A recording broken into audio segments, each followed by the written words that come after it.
Hi, welcome to the 13th floor. I'm Marty Duda, and today we have Hollie Fullbrook from Tiny Ruins. How's it going?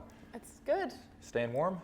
It's cold, isn't it? Yeah, it is a little cold. But it seems like this weather, it always feels colder indoors than outdoors. I always expect it to be even worse when I go outside, but it seems to be chilly indoors. Yeah, it's 4 seasons right now. It's like sun and shower and then sun. And Exactly. Well, it's a good weather to go out on the road, which is what we're going to be talking about, right? How's that for a segue? So you're hitting the road with Bic Runga, and you guys are going to be doing a tour starting at the end of June, which we'll talk a little bit more about. And you're going to be doing your own set, and she's going to be doing her own set, then you're going to do some stuff together. Yeah. Was there some kind, what caused the two of you to get together and do this? We as a band, we were on tour in Australia, and I got an email from Bic saying, what are your plans for the rest of the year? I know we haven't met before, but I really dig your album, and maybe we can do something. And so when we got home, I immediately met up with her, and we just thought that a tour was in order. Yeah, I mean, we had vague plans to do a New Zealand tour, but to be playing in these venues is really, I don't know if we could do that on our own. So to have Bic involved is great, and just to work with someone new and different and interesting. So did the two of you have to find some kind of musical common ground when you were talking about working together? How did that work out? One of the first things that we did when we first met was send each other songs from other people's songs that we both liked, just to kind of get a feeling of where we were coming from musically. And it was kind of surprising. I sent back maybe 5 or 6 songs, and she shot back like, those are some of my favorite songs of all time. And then ones that she sent to me were songs that I'd never heard of. And it was like I don't know, it's always nice when you get introduced to new things. Like, I'd never really listened to the band Love before. Oh, yes. And this kind of crazy Donovan song it sounds like from the 70s, but... which one is it? It's called Where Your Love Like Heaven. Oh, Where Your Love Like Heaven. That's a 60s song. There's an even crazier one called Goo Goo Goo Goo Goo Barabajaggle. It's fantastic. I used to love I had this Donovan record when I was a kid, and there was this one song on the Tangerine Puppets that I would just listen to over and over again. I don't know that one, see, so there you go. It's really it's quite spooky. Beautiful guitar playing. He made some wild records, and he had all sorts of interesting people playing on his records, like Jeff Beck and people who were in the Led Zeppelin and all that stuff playing behind him, Paul McCartney. So So we were kind of sharing stuff that I guess that we were just passionate about, and there was the feeling like maybe we could do these as covers, and it's evolved a little bit from that. I think we will do some covers. But it's also just to kind of learn these songs and take them apart is a really nice learning experiment, and I think it's really going to help the show as a whole, because you really get to know someone when you're playing other people's songs together, and as well as. And you're both bringing your bands with you, so everybody's going to be kind of interacting and. It'll be kind of a full van. I don't know if we're all going to fit in one van. There's going to be maybe 6 or 7 of us. Who gets control of the music? Ooh, I think that might be maybe Alex. He's pretty good at DJing, at being the DJ. But no, so it's Cass and Alex and Tom who recorded Brightly Painted 1, and Beck and Cody. And we're all going to figure out how to play on each other's stuff. Cool. And you're going to play some songs for us today as well. And the first one that I think that you're talking about playing is Song of Wandering Angus. Is that right? So tell us about that song. It's a song that I've known since I was a child. And I grew up listening to the version by Christy Moore. It's a traditional folk song. I guess it's a music put to the words of WB Yeats. So it's a WB Yeats poem. A lot of people have put it to music, including Donovan. Oh, there you go. But I grew up listening to the Christy Moore version, so my my take on the song uses Christy Moore's chords, and so I'd been playing it maybe since I started learning the guitar when I was around 11, and I've kind of revisited it over the years. And when I was in New York, and Hamish said, you know, why don't we record some songs after we'd been playing these shows together, he suggested we record some songs, and I didn't have a whole lot of material, so I pulled out this cover, you know, this song, this WB Yeats poem, and we recorded that. That was a year and a half ago, and then when we got together again about 6 months ago to record some more songs, we added another WB Yeats poem to the mix. So there are 2 on this new EP, and I don't know, it's just like a sweet kind of theme that's running through the EP. And my English teacher, when I was in 3rd form, which would be 13, read out this poem, Song of Wandering Angus, and because I knew the Christy Moore song, I immediately recognised it and was excited that he was reading it to our class. But he said, you know, this is one of the most beautiful poems of all time, and I think well, at that age, you're very impressionable. That stuff sticks with you. Yeah. 13 years old, right in. Exactly. Yeah. So, I mean, it's in that kind of epic pastoral Yeats way. It is like very simply, very beautiful. So hopefully I'll do it justice. I'm sure you will. Well, let's find out. We'll give it a listen now, and we'll be back talking some more with Hollie.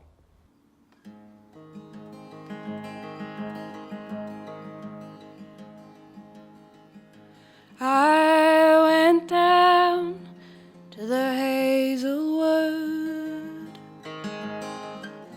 because a fire was in my head. I cut and peeled a hazel wand,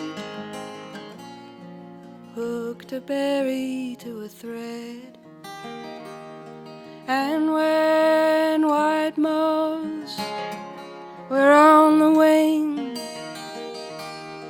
and moth-like stars were flickering out, I dropped the berry in a stream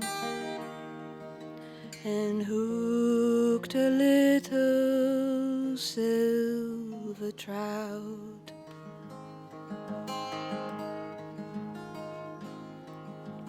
When I had laid it on the floor, I went to blow the fire aflame, when something rustled by the door. Someone called me by my name. It had become a glimmering girl with apple blossoms in her hair. She called me by my name. It ran, faded in the brightening air.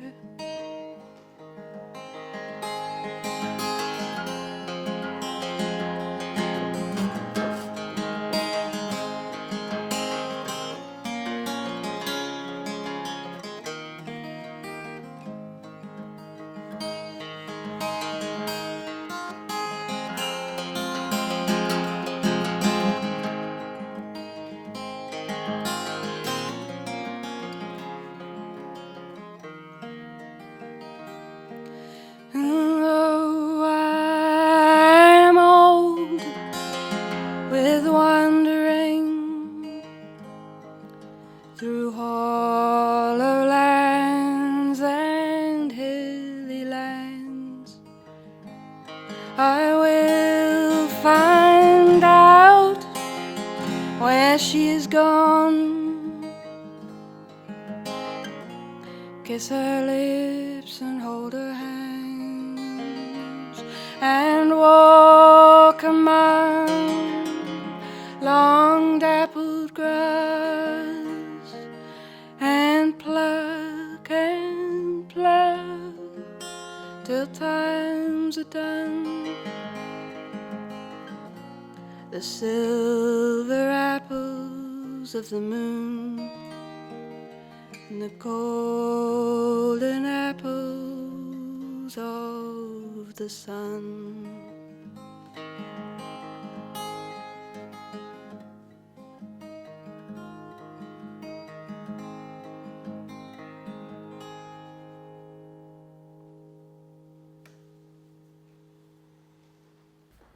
Okay, we're back here with Tiny Ruins. Do you prefer to be called Tiny Ruins or Holly when I'm talking to you? I don't know what to say. I'm easy with that one. It can be whatever people want it to be. I don't want to call you Tiny. That would be wrong. Some friends do. You know, they've got into the habit of, it's a kind of a joke now, but no, it can be band, it can be me, it can be. Well, I had a friend when I was growing up, everybody called Tiny, and of course the guy was huge. He was like, Yeah. So, yeah. Anyway, all right. So as we were just discussing off camera, you do have a career now. You've been doing this for a number of years, and how would you say that your approach to songwriting has changed from one album to the next, and now you're on to thinking about the next one? Hasn't really changed at all. I don't even know if I have an approach. I just play around on the guitar, find some chords. I might have done some writing separately, which I'll. Okay. The approach is yeah. I don't really have one, and it is just kind of a going with whatever the songs end up. You know, you kind of know when a song is good enough that it's finished and that's going to be a song for Tiny Ruins. And then... Do you have songs that aren't right for Tiny Ruins? Yeah. And what do you do with those? They just sit there. A lot of songs get thrown out. It's tough being a song, huh? Yeah, it is. They have to go through a lot to make the cut. But maybe one day I'll have some other experimental electronic project or something where I'll invigorate these ones that have been cast aside. I don't know. And you've also had an opportunity to work with a number of different people in the past couple of years when you've been touring and just working with them and meeting them on the road and whatever. How has that affected what you're doing? Sort of the influence of meeting other musicians, songwriters. Sharon Van Etten or David Lynch or whoever, you may run into. It definitely influences your perspective. It opens up your mind a little bit more. Little windows open up and doorways that but also the world, it seems smaller and. I don't know. There's a lot of conversations still drift through my mind, and I often do think about people that I've met and other bands that I've been lucky enough to get to know. It's a wonderful part of being. It's pretty cool. Well, one person that you performed with recently was Robert Scott down at King's Arms, which I was fortunate enough to see. And so the next song that you're going to perform is one that you did with him. It's a John Cale song. I know. Tell us all about it. You can't go wrong with a John Cale song. He's fantastic. Well, when Robert Scott, he suggested we learn this one to play at Sharon's show, and I love that album. That is it 1919? Paris 1919. Paris 1919. Mm-hmm. I really love that Child's Christmas in Wales song, and I've always liked that, and I've listened to the album quite a bit, but I hadn't really, when you go to learn somebody else's song, it's almost like you fall in love with it a little bit because you get to know it so intimately, you get to take it apart and understand the chord structure, and this one really, I played it over and over again for a few days before the show with Bob, and so I'm being a bit cheeky by kind of poaching his cover. No, we want it. We want to hear it. But it's a good song. It is indeed. All righty. Well, let's see. Let's give it a listen. This is Tiny Ruins with John Cale's Andalucia.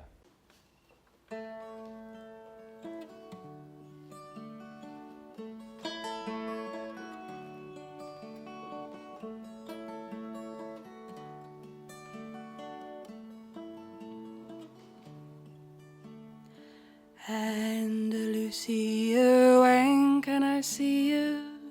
When it is snowing out again. Farmer John wants you louder and softer, closer and nearer than again. Needing you,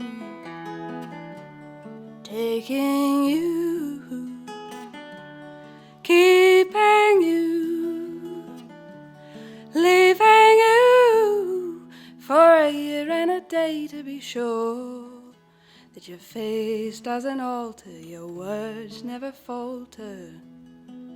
I love you.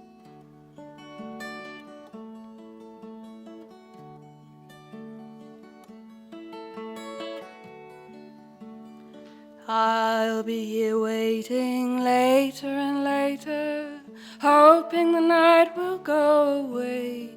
Andalucia, castles and Christians, Andalucia, come to stay. You were lost once before on a day much like this, when you made up your mind not to come, and I couldn't persuade you or wait till tomorrow, or pass the time.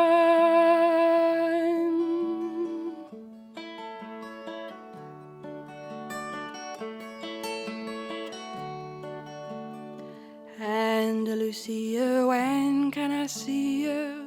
When it is snowing out again. Farmer John wants you louder and softer, closer and nearer than again. Needing you, taking you, keeping you, leaving you for a year and a day to be sure. Your face doesn't alter, your words never falter. I love you.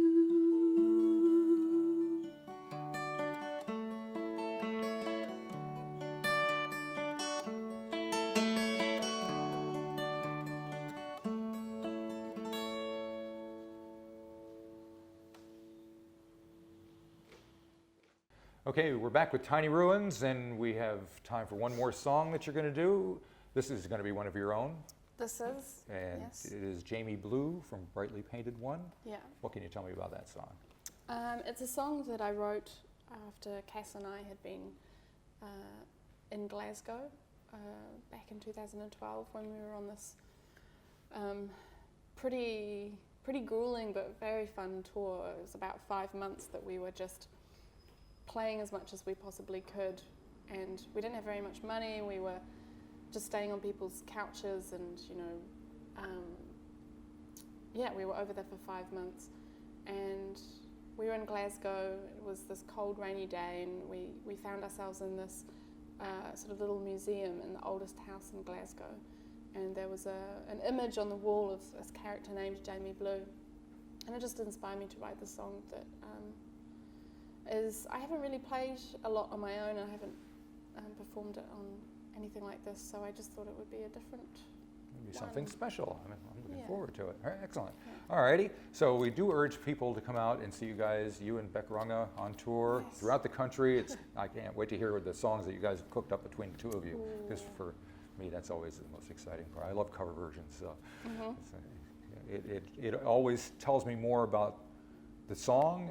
You find out new things about the song and about the people who are covering it, because I think sometimes you find out more about the artist who's covering it than their own songs, just from how they've listened to it and what they think is an interesting song by someone else. So yeah, we'll be sitting and listening and reading. All right, well, thanks for coming by. Thank you for having me. All righty, this is Jamie Blue.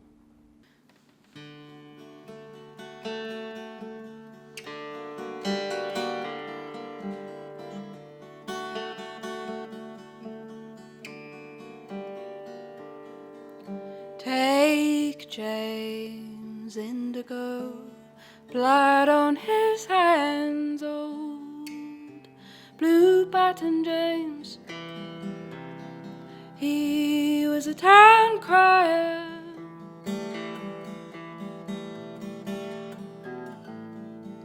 whiskey or prophecy is hard to distinguish, but he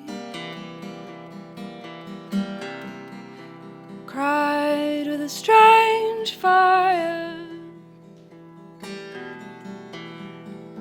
His lone voice getting higher with each hour passing him by, cursing the malaise of his time so unkind. Blue James looking down at his hands, he makes a fist with his right, like a washed-up boxer harking back to his best fight. It's the brave that fortune favors, and I'm going out to bat for you. Dodging and digging my own grave, I'm lucky bravery blue.